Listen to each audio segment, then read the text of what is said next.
Soccer fans, welcome back for this episode of Studs Up World Cup Edition here on LatinPost.com. I'm David Salazar. This is my colleague Edwin Molina, and today we're going to talk about the U.S. men's national team.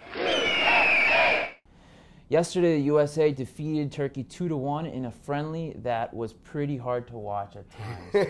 That first half, I was dying. It was back. If you have nothing invested in this game, that back and forth action is what you want to see from soccer, scoring chances galore. But if you're a U.S. fan, you are worried to death with that defense. Matt Besler, Jeff Cameron, and Timothy Chandler on the left flank, that's not good. They look like a sieve out there. I mean, there were times where I was thinking, man, if that was Ronaldo. If that was Ronaldo or Germany, it's 3-0 by halftime, considering how many times Turkey had chances to score, and they blew them. It wasn't that, Tim Howard made some great saves, but it wasn't that the U.S. was like stopping Turkey from scoring. It was that Turkey was missing glorious chances to put this one away really quickly. There was one play, and it was early on. I think it was in the first 15 minutes, where the guy was just sitting inside the box.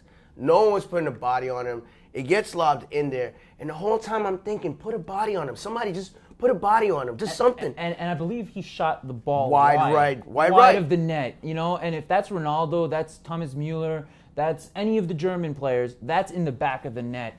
99 out of 100 chances. Just Turkey can't finish. They're not a high-quality team. But let me tell you something. Even against Ghana, that's a goal. That was just dreadful to watch. This team has some serious issues on the back line, and I'm really scared for this World Cup. That said, we flip it around. The offense looked great. Yep. Michael Bradley, Fabian Johnson, that connection on that opening goal was a thing of beauty. That was a pretty goal. Pretty goal. Michael Bradley is this team's best player, undoubtedly. I have to agree with that. The kid keeps getting better and better. He got a bad rap because his dad was a coach for a long, long time. But the guy just, He's a creative genius. He is what we've been dreaming of as a U.S. player in terms of midfield presence. The guy is great.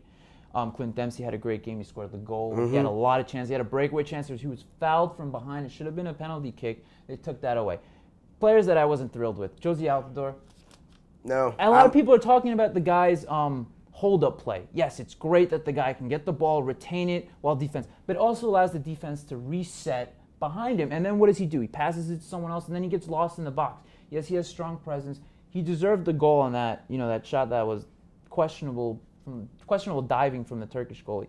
But in all honesty, I'd take him as a sub in second half when he's full energy. The guy just seems to drain really quickly. I would like Aaron Johansson to get the starting position instead. I think he has more to offer offensively. It was repeated a lot in the telecast. It's going to be repeated here again. Altidore only had one goal in the EPL, playing for Sunderland, if I'm not mistaken. He had 4 for qualifiers. Looked better in the qualifiers than he did playing in England. He makes me pull my hair out. I kept thinking, with the specter of Landon Donovan hanging over this team, he's one of those guys where, I think I'd rather have Lando than have. I have to agree with that. The other guy that I know what you're gonna say, Julian Green. He's 18 years old. The only player. There's very few players that at a young age make a huge impact, especially at that age of 18. Come on. Seriously, look, I'm excited for Julian Green. I know he plays for Bayern Munich. I know he's a hot prospect, and he's going to be great in the future. But he doesn't need to be in this tournament. I don't know, man. He's 18.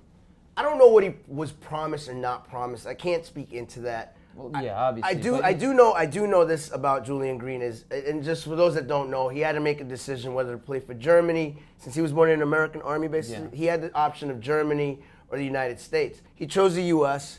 You want him on the roster even to get that World Cup experience. I know you're talking about Copa America and all that, and he's young, but I feel like getting used to that environment is a good thing. I'd much rather have him coming off the bench or being just... he gets knocked off the ball way too easily. He just does not look assertive.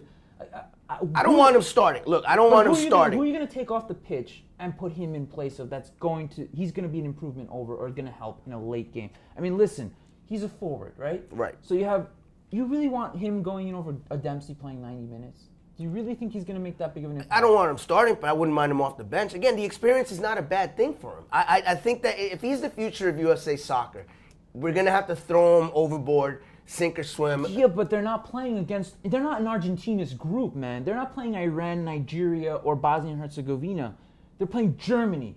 They're playing Portugal. They're playing Ghana.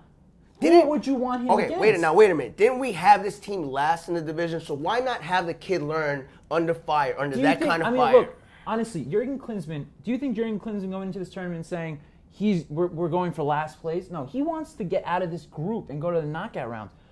He may not say strategically, how does it make sense to bring a green 18-year-old kid and throw him into the fire like that? I mean, granted, this could completely go the right way, and he might have the tournament of his life. But how many kids at that age have really had standout tournaments? At that age, I mean, you look at the best young players of the last few years, they're in their 20s, 20, 21. Landon Donovan's big tournament, 2002, he was 20 years old, all right? Thomas Mueller, 4 years ago, he was 20 years old. I mean, the last player to be that young and have a big tournament like that, his name was Pele. The thing about Green is this, as far as Klinsmann, is plain and simple. He may not be playing for last place, even though that's what, our paranoia tells us as U.S. soccer fans, but he is playing for the future. He's thinking about the next World Cup. He might not be at the next World Cup. Hold on. He might not be, but his contract runs out in 2018, which gives him a little extra leeway, which means we're stuck with this Julian Green experiment, whether we like it or not. I don't mind it. The kid's got to learn the hard way. I prefer the school of hard knocks and waiting. I like Julian Green. Let's just get that straight. I like him. I don't think he's right for this World Cup. I would have replaced Altidore with Donovan, had kept Julian Green, but that's just me. All right. Thank you guys for joining us on this episode of Studs Up World Cup Edition. Please let us know what you think about the U.S. team on Facebook, Twitter, or on LatinPost.com. I'm David Salazar. This is my colleague Edwin Molina. Have a great day.